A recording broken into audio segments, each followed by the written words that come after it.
Okay, we've been through the Shemona Esrei. Now I want to show you some other things about the way in which Chazal express themselves in Tefillah. There are certain themes that go through. If you pay careful attention to the words, you can see some very important ideas based on just a careful analysis of the themes. We have a phrase that we speak about in our society all the time: Torah u'mitzvos. Torah and mitzvahs. I think it's always that way. I don't think you ever hear people talk about mitzvahs and Torah in that order. It's always Torah and mitzvahs. And the truth is that this is reflected in the tefillah, various parts of the siddur, quite consistently, not absolutely consistently. So let's take a look, first of all, on page 20 or 21. This is the last of the, what's it called, Birchos HaShachar, the long one.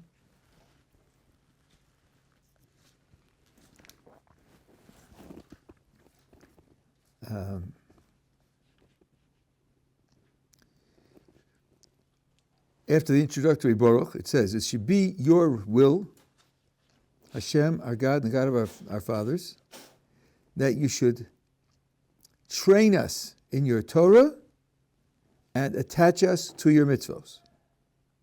Torah first and mitzvos second.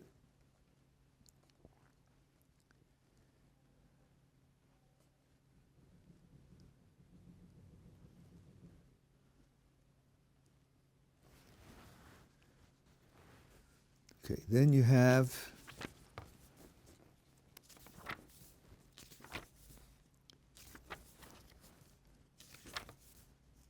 on page 89, this is the second blessing after Baruch Hu, the blessing that comes just before the Shema.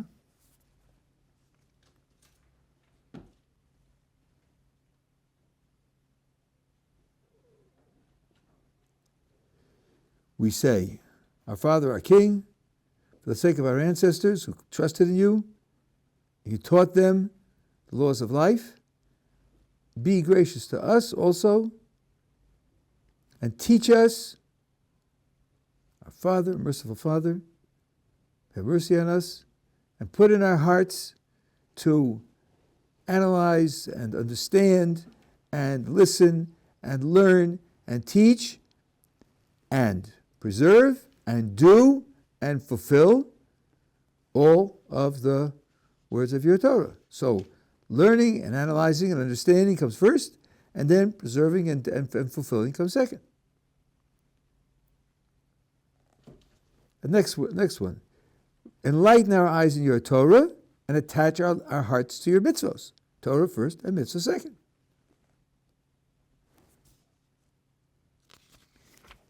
Then, if you go to page 102,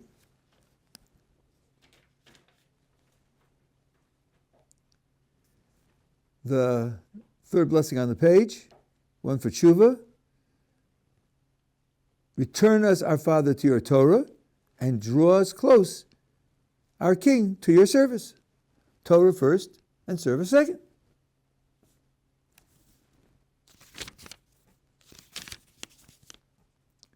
And then go to the end of the Shemona Esrei.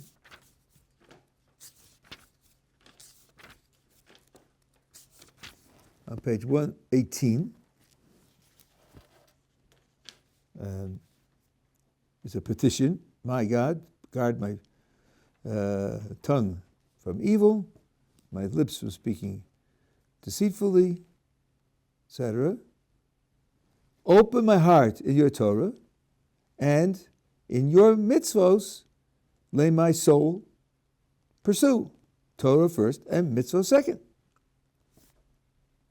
Pretty consistent, eh? And then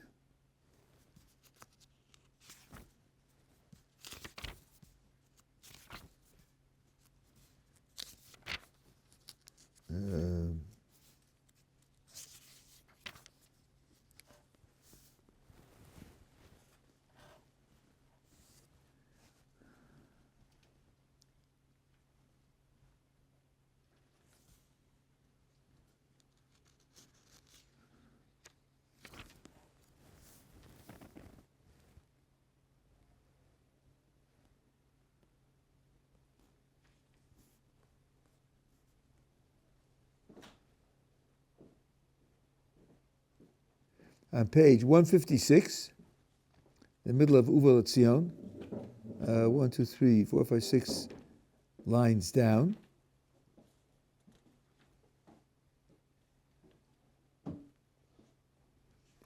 Towards the end of the line, Hu yiftach libenu, he will open up our hearts, B'sora so, in his Torah, and he will place in our heart love and awe to do his will and to serve him with a full heart. So first it's Torah and then it's serving him. That's really very, very consistent, right? Okay. Now take a look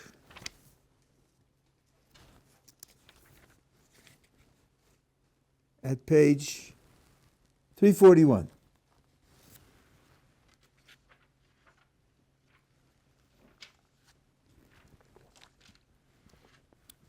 Now this is Shabbos. This is the Shabbos Shemona Esrei. And here's a petition, the last paragraph on the page. Sanctify us with your commandments and give us our portion in Torah. Hello, that's commandments first and Torah second. The alarm bells ought to be ringing, the red light's flashing. If you have all the other places, it's Torah first and mitzvah second. Here it's mitzvah first and Torah second. That needs an explanation. It definitely needs an explanation. Chazal are telling us something here. Wake up. There's something very important going on here. So let me tell you a Gemara. I'll tell you what Rashi says over there. And I'll tell you how I think we can explain it over here. The Gemara Kedushin asks a question: which is greater, Gadol, study of Torah or performance of mitzvos? And it records the machlokes between Rabbi Akiva and Rabbi Tarfon. One says Torah is greater, study of Torah. The other says performance of mitzvahs is greater. And then it says, the assembled company answered and said, Na'anu Amru, Gadol Torah, Torah Mevi L'dei Mitzvah. Maisa, she calls it Maisa. Great is Torah, because Torah brings you to action. Wow. How do you calculate that? Somebody says, which is bigger, A or B? So this says A is bigger, this says B is bigger. Assembled company said, A is bigger because A brings you to B. How does that work exactly? If A is bigger, it's bigger. If the greatness of A is that brings you to B, then B is bigger. Not A is bigger. No. A is bigger because A brings you to B. Very difficult thing to understand. Now you take a look at Rashi, and Rashi says 3 words. On Gottleib Talmud, that the Talmud is here, maybe the Maisa, brings you to action. Rashi says, V'nimtza shnehem biyado. And now he has both. So one of the Achronim explains Rashi as follows. Rabbi Akiva and Rabbi Tarfon disagreed about which is bigger, study of Torah or fulfilling mitzvos, action. The assembled company is rejecting the question. The assembled company says, when do you have to decide which is bigger, A or B? Only when you can't get both. Only when you can only get one, and you want to know which one to go after. But we have a strategy for which you'll get both. So forget it. We're not talking about your question. We're telling you, if you want to live your life as an ideal Jew, emphasize Talmud, because Talmud will bring you to Maisa and you'll have both of them. According to Rashi, the Gemara is not answering the question. And indeed, the question is answered at the end of the first chapter of Bava Kama, with the famous interaction there on the Gemara about burying Chizkiyahu HaMelech, and Machlokes Rashi and Rabbeinu Tam. What the answer is, based on what happens over here, it's a very complicated sugya over there, but you don't have both. Okay, so when you are talking about Torah mitzvos in the context of that Gemara, you're talking about what should your attitude be so as to maximize your success. Torah comes first and mitzvos come second. Because the Gemara said that if you put your main emphasis on Torah, you'll have the mitzvos also. So it's Torah or mitzvos, and that's why in the phraseology of our community, it's always Torah or mitzvos in that order. That's in the weekday. In the weekday, where you're talking about practically what decision you should make, where you should put your investment so as to get the best possible success. But in Shabbos, you're not talking about practical strategies. Shabbos, you're talking about the goal. What's the goal? The goal is not knowledge of Torah. That's not the goal. The goal is sanctify us through your commandments. That's the goal. Learning Torah is a commandment, one of the 613 commandments. And the goal of all commandments is to earn holiness, to become attached to HaKadosh Baruch Hu. The Zohar calls the 613 commandments, this, if you don't know it, this almost sounds heretical. The Zohar speaks of Taryag Itin, which in Aramaic is the same as Eitzos, which means advice or strategies. The mitzvahs are advice or strategies. Now, you take advice to get somewhere. You have a strategy to accomplish something. The strategy isn't the goal. The strategy is a means to getting to some goal or other. The mitzvahs aren't intrinsic. They're means to get to something else. What is that something else? That something else is dveikus, connection to Kadosh Baruch Hu, holiness. Those are the goals for which you're operating. So in Shabbos, when you have Torah mitzvos, mitzvos come first. Kachenu mitzvosecha. The goal of all of your mitzvah activity, including the mitzvah of Talmud Torah, of learning Torah, is to acquire the sanctity that the mitzvahs were designed to give you. So we say, first of all, sanctify us through your commandments. And then, having stated that as my goal, then I can ask, give us our portion in your Torah. Because my request for a portion in Torah is only as part of my project of achieving sanctity through the commandments. That's why it's reversed. That's why it's reversed on Shabbos. On Shabbos is when you meditate on the ultimate purpose of things, rather than the practical strategies by which you... Now, I won't say that's the only way of explaining this. Ask other people. I think the consistency on the one hand, and this as being an exception on the other hand, is absolutely remarkable, and it definitely needs an explanation, and this is one way to explain it. Questions? Yeah. What about Shabbos switches the goal over from, switches it from a means to the... And why is that on Shabbos you're talking about the goal rather than the means? Because the 6 days of the week are all preparation for Shabbos. It's built into them that they are means to Shabbos. That's why Shabbos comes at the end of the week. More than that, what does the word Shabbos, Shin, Beis, Sof, what does it mean? What's the semantics in it? Now, if you don't know the answer, if I ask you to guess, we get answers like, it means to dwell, Lashevis? No. It means 7, like Sheva? No. There are various other associations people make. No, Shabbos means to cease, to stop doing something. In modern Hebrew, the word for a strike, when the workers go on strike, is shvita. Of course, that assumes that up until then they were working, so that shvita could be called stopping working, and you could question that assumption. But that's what it is. So now, you can't begin a process by stopping, can you? You can only stop if the process is already in motion. That's why Shabbos has to be at the end of the week, because it's a stopping of what you do during the rest of the week. That's why the essence of Shabbos is Isur Malacha. Don't do Malacha. And by the way, if you have a calendar, and the first day of the calendar is Sunday, and Sunday is the day in which some people try to commemorate the biblical Sabbath, there's a problem there. Because they're starting the week with Shabbos, which in terms of its meaning is simply inconceivable. So, since during the week you're living in the preparation mode, the for sake of something else mode, the building the means mode, therefore, when in the prayers, you refer to Torah mitzvahs in the case of the strategy for maximizing the outcome. But at Shabbos, you're in the we've arrived at the goal mode, so then you want to describe what the goal is. That, I think, is a natural way to explain why the expressions are different between Shabbos and the weekday. Is the goal in this world, the mitzvahs? No. Oh, I'm sorry. No, the goal is kachenu. The goal is the mitzvahs. Mitzvahs themselves are a means. Mitzvahs themselves are a means. But the goal is to achieve kedusha, holiness, through mitzvahs. That's the goal.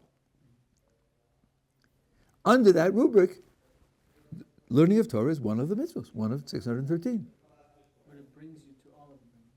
It may do that, that's true, but then that's a means to a means, right? On Shabbos, you want to start with the description of the end.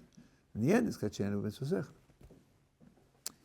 Now, having said that, I want to just meditate for a moment on this phrase, which is, again, a rabbinic phrase. Kachenu Mitzvosech, or we say every time you do a mitzvah, you have a blessing that says, Shekiddushanu b'mitzosav. He sanctified us through his commandments. We speak of sanctity in both cases. How did Kodesh Baruch Hu sanctify us through his commandments? So there are at least two ways. One is what I just told you. When you do a commandment, that commandment gives you a certain holiness. The Ramchal calls this a shleimus, calls it a perfection. And perfection is in a certain way a relationship to Kodesh Baruch Hu. And the Ramchal says in the Derech Hashem that you should know that that's what mitzvahs do, and you should have in mind that that's what you want to accomplish by doing the mitzvah, and you should have in mind that the reason why you want to acquire holiness and perfection by doing the mitzvah is because Kodesh Baruch Hu wants you to do that, so that it's service, all it's service of Kodesh Baruch Hu. The top grade is this is what Kodesh Baruch Hu wants. What does he want? It's important to know. Important to fill out all the details and have it in your mind, but keep in mind that the top level is this is what he wants. So that's one way in which the mitzvahs sanctify us. But there's another meaning. There's a verse, I think it's in the Nitzavim, where the Kodesh Baruch Hu, Moshe Rabbeinu, says to the Jewish people, the Torah is not in heaven. The Torah is not in heaven. Lamor, that you should say, who could go to heaven to get it for us?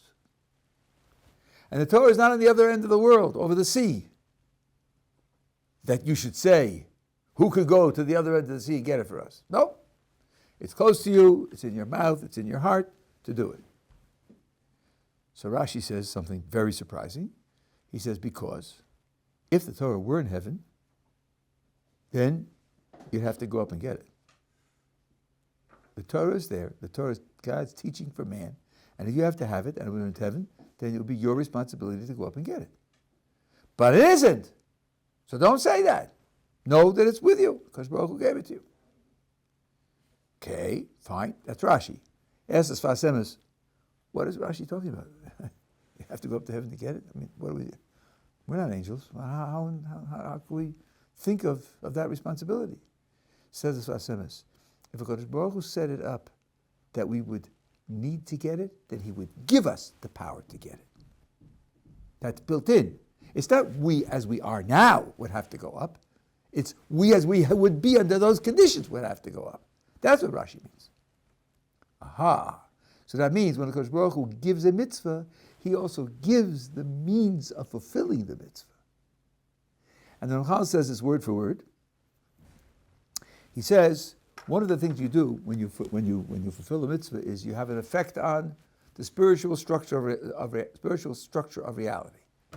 How do you do that? We are, after all, basar v'dam, flesh and blood, flesh and blood.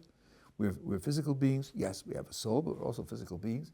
How can we have an effect, even, I would say, on our own souls, which is purely spiritual, and the spiritual structure of the whole of reality? And the Ramchal says, you? Ha, you haven't got that. But when you do a mitzvah, it's like you're an agent for the king, and the king gives you a piece of paper which says, you're acting on my behalf. So when you walk into the legislature of Tennessee, or you walk into the Fort Knox, or whatever it is, and they say, who are you? And you say, look at this, read this, excuse me, this is who I am. And they all say, yes, sir. Yes, sir, absolutely. You represent the king, so, whatever you say, sir. Well, when a human being comes to do a mitzvah, and the angels, and the Galgalim, and all the other spiritual forces that there are in the world, all of them say, who are you? Excuse me, I am representing the creator of the universe, your creator also. And that's how my action can have all of that effect. So it means that in giving me the mitzvah, we're not now talking about my performance of the mitzvah having an effect on me. No, in giving the mitzvah, Kodesh Baruch Hu elevated me, gave me powers that I otherwise wouldn't have, and those powers are invested in a certain holiness that we have. I'll explain that in a moment. And that's what the meaning of, another meaning of, he sanctified us with his commandments by giving us the commandments in the first place. He created a certain sanctity for us. Now, that's why we say that the Jewish people has a special sanctity. It goes hand in hand with the mitzvos. Some people want to make a semi-apologetic interpretation of this by saying, when we say we're different and special, we're only saying we have extra responsibilities, that's all. That's to sort of downgrade the impact of being different and thinking that you're superior. It's not entirely true, because Baruch Hu matches the means to the ends, and if he gave us extra responsibilities, and those responsibilities are to affect the entire structure of the creation, including the spiritual foundations of it, then he must have given us that extra ability. So it isn't just that we have extra things to do. It's that we are given special abilities which enable us to do the extra things we have to do. And we're different by virtue of our responsibilities and by virtue of the investment he made in us to enable us to perform those responsibilities. All that is in the two words, kachena v'tzosecha, that we're asking God to recreate and reinvent that existence in us, which we got from being commanded with the mitzvahs in the first place. So the commandments serve to invest us with kedusha in these two ways. Are we together? Okay, yeah. So that's the section. That's that section that I wanted to share with you.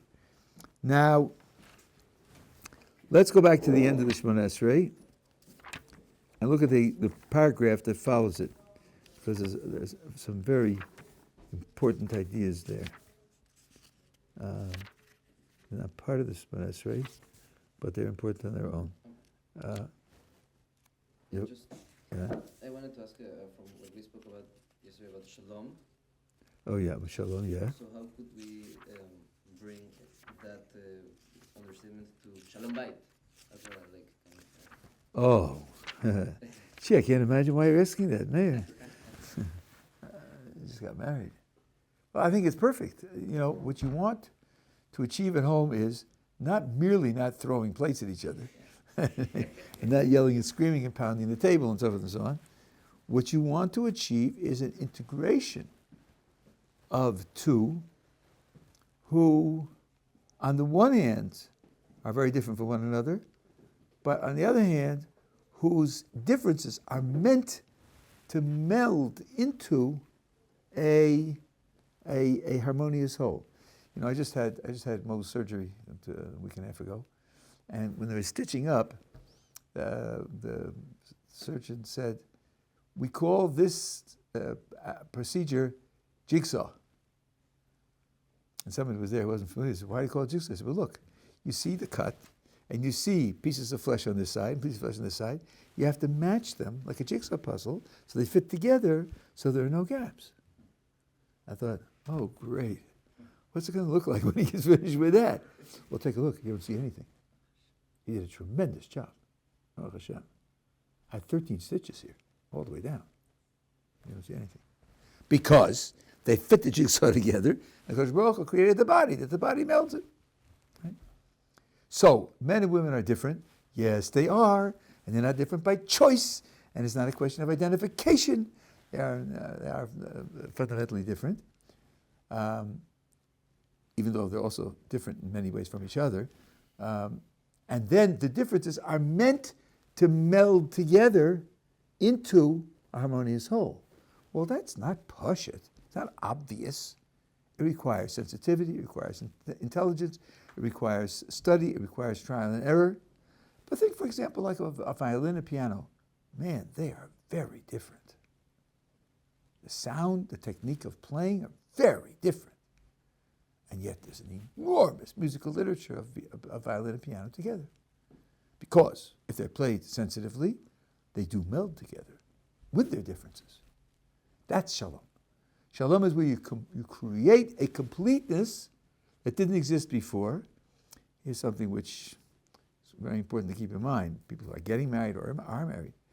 It's not that. Here's the wrong picture. Well, I'm incomplete. And she's also incomplete. Unmarried people, in our view, are incomplete. Right? But when I get married, then I'll be complete. And she'll be complete also. That's how you become complete. Become complete by getting married. That's wrong. That's wrong. I'm already a complete man. I'm not missing anything of being a man. She's already a complete woman. She's not missing anything of being a woman. It's just that a man and a woman have the potential through a certain integration to create another thing, a third thing, which is not man and not woman, a third thing, the marriage, which is complete. Think of the analogy of a violin and piano. If you have a violinist playing only his part, let's say of the Kreutzer Sonata by Beethoven, well, if he's only playing his part, you'll notice something very weird. Part of the time he stands there with the bow at his side saying, 1, 2, 3, 4, 2, 2, 3, 4, 3, 2. What's he doing? He's counting the rests. Because there are parts in his score where he doesn't play, he just rests, he waits. Piano's supposed to be playing. And he's counting 4, 2, 3, 4, 5, 2. Man, that's boring. You know, what that kind of music does that give you? It doesn't. Because the piano's supposed to be playing there. And sometimes the notes don't make sense. It goes from here to there and it just doesn't fit together because it's supposed to fit together with what the piano's doing, and you don't have the piano there. The violin is a complete violin. It has 4 strings, it has a bow, it has a wooden case. It's just the music isn't complete because the music is the integration of violin and piano. So that's what marriage is like. Marriage is, that's shalom. Shalom is integrated completeness, wholeness, not just lack of war. Okay? Okay. Now, on page 118, you have this closing prayer before you step back from the Shemona Esrei. And if you look at its structure, you'll see some very interesting things. So, my God, guard my mouth, my tongue from speaking evil, and my lips from speaking falseness or crookedness, deceitfully. Well, the Shemona Esrei is speech. And we started the Shemona Esrei by asking God to open my lips and enable me to speak. And now we say, please help me guard my speech so that my speech will be appropriate and not criminal. That's one. Next, to those who curse me, let my soul be silent. Let my soul be like dirt to all. And in case this is misunderstood, that means to all who have an interaction with me, which may disturb me or bother me or irritate me or so forth and so on. but not if they're God's enemies, and not if they're coming to attack me. I don't take it. This is not turn the other cheek. Our motto is, somebody comes to kill you, kill him first. But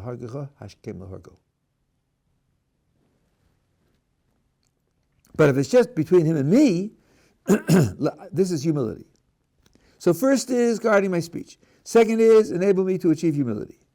Third, open my heart to your Torah and let my soul pursue your mitzvos, which we spoke about before. So the third stage is Torah mitzvos. And the fourth stage is all those who think evil about me quickly uproot their counsel, their strategy, and spoil their thoughts. Now, I think that's very important. One of the things we're asking for here is that those people who want to do me evil should be frustrated. They should be stopped. But that's number 4. That comes after the first 3. So it sounds like in order for me to be in a position to ask that my enemy should be stopped, I have to be on a certain level. It's not a free petition. It's only relevant when I'm in a certain level. So what is the level again? Number 1, where my mouth doesn't speak evil. That's the only the only specific matter of performance that's mentioned here. Now, there's a hint here to something extremely important. When God creates man, it says he made his body out of earth, and he blew into his nostrils the breath of life. He became a living soul. Nefesh chaya, a living soul. Uncle says there, ruach mamala, a speaking spirit. That's a very, very deep idea. It's not a literal translation of the Hebrew. Speech. The Hebrew just says alive. Onkelos is telling us that an essence, for some, the essence of human life is speech. Why would that be? Well, one reason is this. Speech is a melding of the soul and the body. The soul is where thought and hopes and decisions are made. And of course, it's the lips and the lungs and the throat that do the speaking. So speech is a melding of the spiritual with the physical. That's one way to put the theme of man's life, the theme of man's challenge, is to use the spiritual to raise up, to purify, and to sanctify the physical. Ramchal writes about this in a dozen places, that the goal of life is to affect the body, and after the body, the rest of the physical creation, because according to the Ramchal, the mosquitoes go to Olam Haba. Thank you very much. Nothing gets lost. Nothing gets discarded. Nothing is thrown away. And it's man's actions that elevate and perfect the world to a point where it can graduate to that new state of being called Olam Haba. So speech is absolutely central to man's identity. So the first petition here is, let me not defile this essential expression of my identity called speech. Second of all is humility. Humility, we say that a Torah is like water, it flows downhill. Moses was the humblest of all men. The Torah says that word for word. And that's why he was the supreme recipient of Torah in the whole history of mankind. Past, present, and future. And then I should be a faithful expresser. My expression should be, of your Torah mitzvahs should be faithful. I want my heart and my actions to reflect your Torah mitzvahs. When I have all of that, then I can ask that my enemies be frustrated. So I think that this is a very important idea, that on the one hand you can ask for your enemy to be frustrated, but there is a certain limit to it.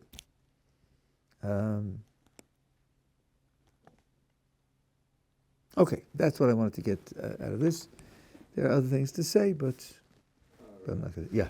Because Moshe was the humblest man alive. Not only, but in that merit, he got to know the deepest Torah secrets.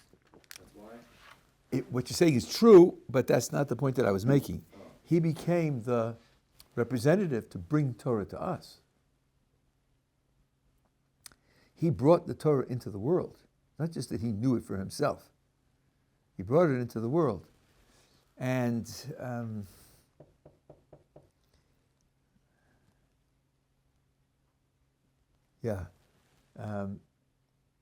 just a tiny bit of metaphysics.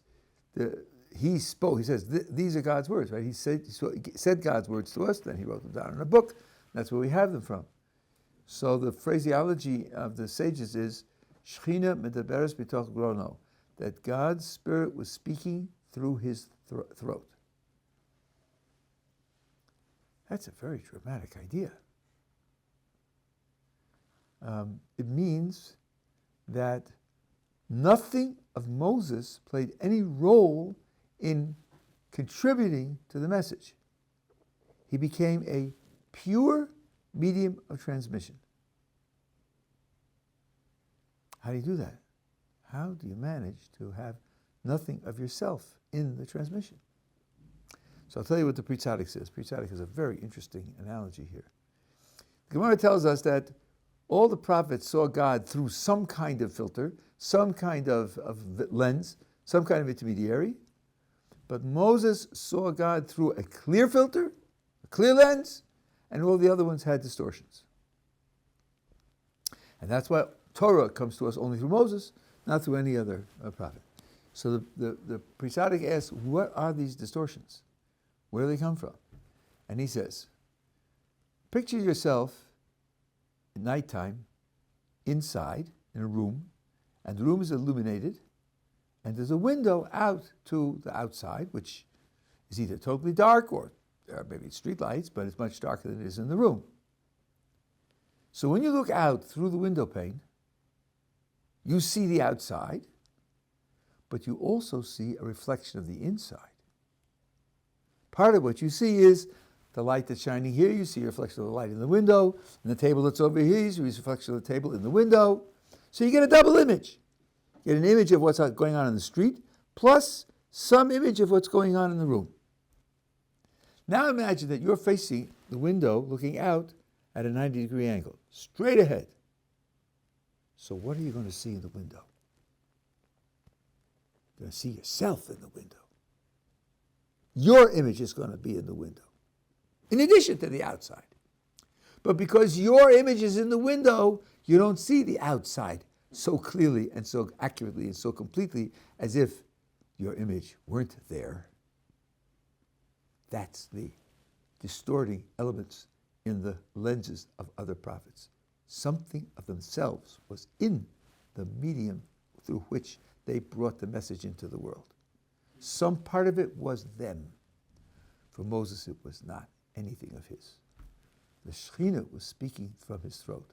The message from HaKadosh Baruch Hu came through just as HaKadosh Baruch Hu sent it, without any distortions whatsoever. Now that's a humility on a giant scale.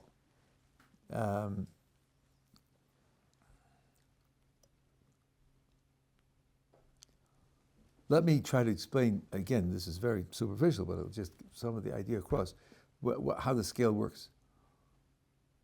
You could have a picture of the world, 3 pictures of the world. I use this when I talk about petitions sometimes. Let's see. I'm living in the world, and I have my projects, my goals, my values, my hopes, my fears, and my needs. And also, an afterthought, HaKadosh Baruch Hu is running the world. HaKadosh Baruch Hu is running the world. So, if I need more money, I guess I better daven for it, because otherwise, there's not a good chance I'm going to get it, and so forth and so on. Yeah, I'm a person with a life, thank you. I have a life, but I'm not alone in the world. And since the HaKadosh Baruch Hu is really running things, so to take him into account. That's, of course, the absolute lowest level of relating to HaKadosh Baruch Hu. A much higher level up is where I say, I exist only to serve HaKadosh Baruch Hu. I don't have any other project, any other plan That's the highest possible goal, highest possible value. That's my sole motivation, is to serve him. All right, now let's be careful. What's the picture of the world? Well, because Baruch Hu created the world, and he's recreating the world, and he gave the Torah, he's giving me my life. Okay.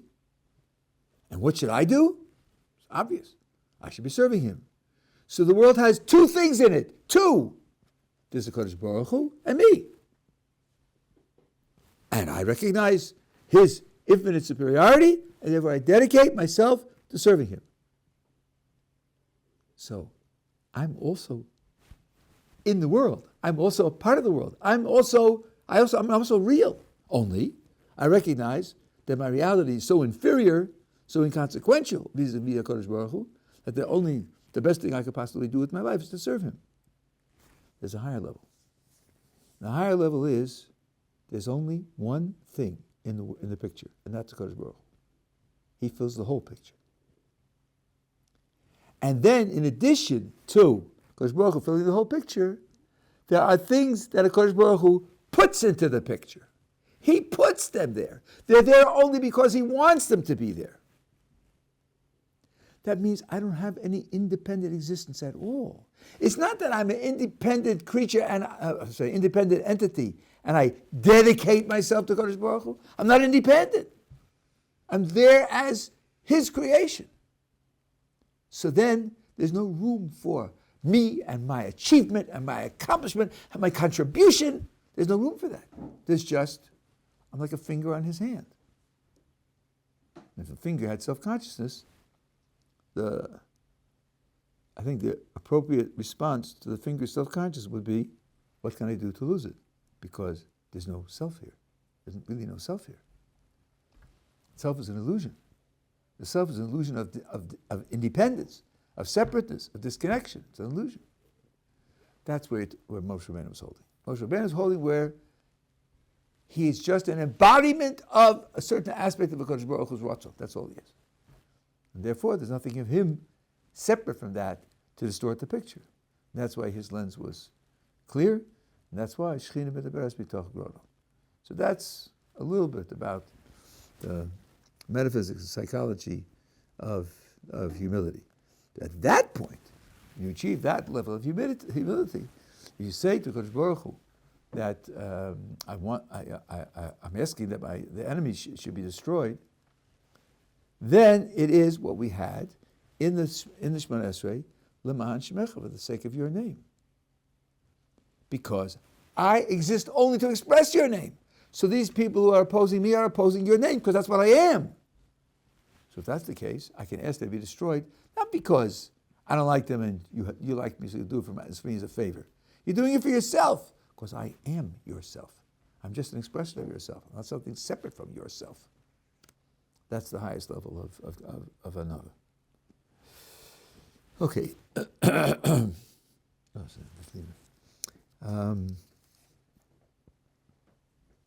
Okay, last thing I'm going to tell you is the Yiratzon on this paragraph in the bottom of the page, and then maybe tomorrow I'm going to start more of the language of Chazal, but a deeper thing.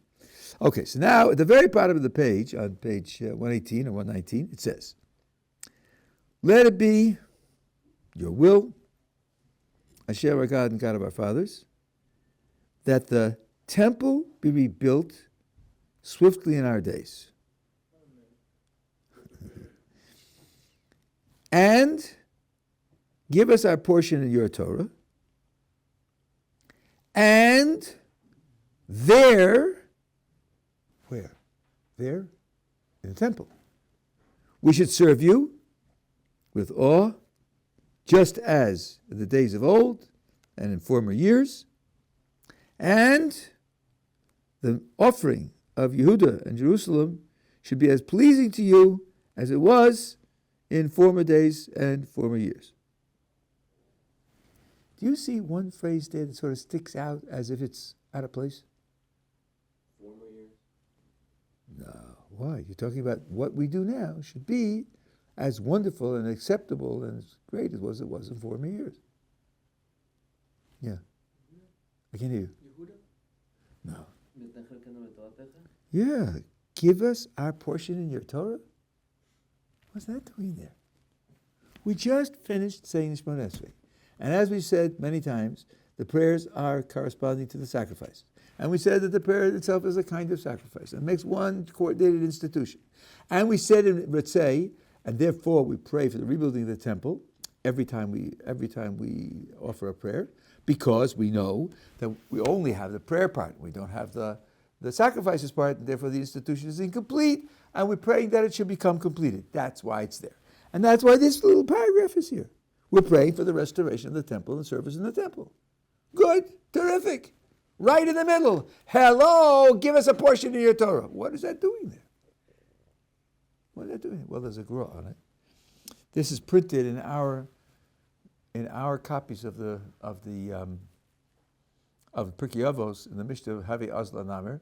The Gemara says that's the wrong place. It's out of place. It belongs at the end of the chapter. And he says that in praying that the temple should be restored, we're not only praying for the restoration of the sacrifices, because the temple was a multifaceted reality and had an impact on many different features of Torah life. So when we're praying for it to be restored, we have to take into account other features of Torah life for which it was central. And one of them is the study of Torah. The flow of Torah into the world on a continuous basis depended to a significant extent on the temple. And one symptom of this is the fact that the Sanhedrin sat in a chamber which existed on the borderline of the courtyard of the temple and the Temple Mount. And by on the borderline, I mean this. You have a borderline of the courtyard, and at a certain point, you have a chamber whose half of the walls are inside, in the courtyard side, and half of the walls are on the mountainside. So that the borderline of the temple goes right down the center. That's where the Sanhedrin sat. The greatest legal, legislative Torah body in the whole of the Jewish nation. That's the point of flow of Torah into the world. And it's there in the temple. And the halacha is the following. The Sanhedrin, in the end of its existence, was in exile, and Chazal recorded it was in 10 different places. As soon as its residents moved from that spot on the borderline of the temple courtyard of the Azara, no Jewish court anywhere in the world could judge a capital case. Capital cases are judged by courts of 23 anywhere in the world, and they couldn't do it anymore. Why not? Because you're making a judgment about executing a Jew. That's a big deal. You need to have confidence that what you're doing is correct. If you don't have a connection to the flow of Torah coming through the temple to the Sanhedrin, and from the Sanhedrin out to Klal Yisrael, you cannot use your Torah knowledge to take a Jew's life. You can't do that. Sanhedrin is still functioning. It's still functioning. It was in 9 places, or 10 places, I forget, maybe 9 places. It stopped functioning 200 years later, but you couldn't do it anywhere in the world. So the temple is itself a central instrument in bringing Torah into the world, and that's why when we pray for the restoring of the temple, we pray also for our share in Torah. It's not extraneous at all. It's not part of reflecting the fact that I finished the prayers, and the prayers are sacrifices. It's not reflecting that. But if you're going to talk about rebuilding the temple, asking for our share in Torah is definitely relevant. Yeah. I just want to check. You said they don't make any laws regarding the death of a Jew other than that place. They would never judge. Yeah, but those 2 words that you just said aren't the same. I didn't say anything about making laws. I said about judging a capital case, the outcome of which would be capital punishment. That's not the same as making laws. Only there, though. Only there, that's right. Okay? There's an enormous amount here, enormous amount in the Siddur. And the Rambam says explicitly that the Siddur is part of Torah Sheba'al Peh. He brings a proof to one of his ideas from the phraseology of the Siddur. So, this is a part of the same corpus as the Talmud. There's the same holiness, the same centralities as the Talmud. That's why, one of the reasons why it's worth learning carefully.